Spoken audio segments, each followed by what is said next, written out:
दोस्त इब्राहिम राजपूत। आज मैं आपको सुनाऊंगा दो चूहों की कहानी। दोस्तों, एक देहाती और एक शहरी चूहा होता है। वो दोनों बहुत दोस्त होते हैं। तो ना वो जो शहरी चूहा होता है वो देहाती चूहे के घर आता है तो हाथ धोने लगता है। तो ना उसका सारा पानी मुका देता है।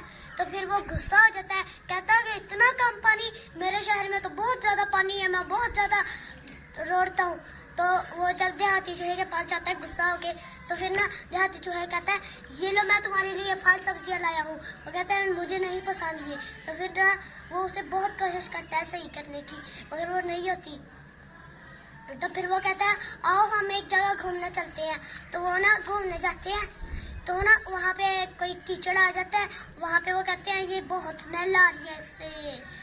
तो ना वो फिर कहते हैं मैं अब थोड़ी दिनों में अपने घर जाऊंगा, तुम भी मेरे घर आना। तो वो अपने घर जाता है। कुछ दिनों बाद देहाती चूहा भी उसके घर जाता है। तो वो कहता है वाह बहुत अच्छी गाड़ियाँ। फिर आगे जाता है थोड़ा सा, फिर कहता है इतना शोर गाड़ियों का। फिर वो उसके घर पहुंचता है तो वो उसका अच्छे से वो उसका इस्तकबाल करता है।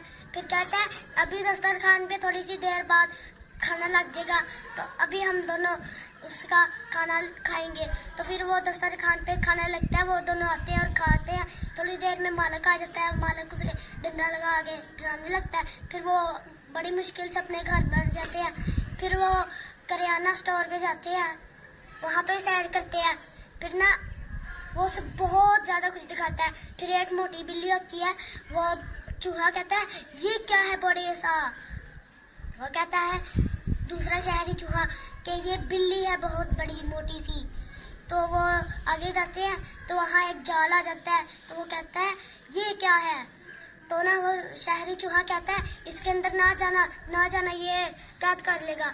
तो वो देहाती चूहा कहता है इससे अच्छा तो देहात की जिंदगी है। और वो चूहा फिर से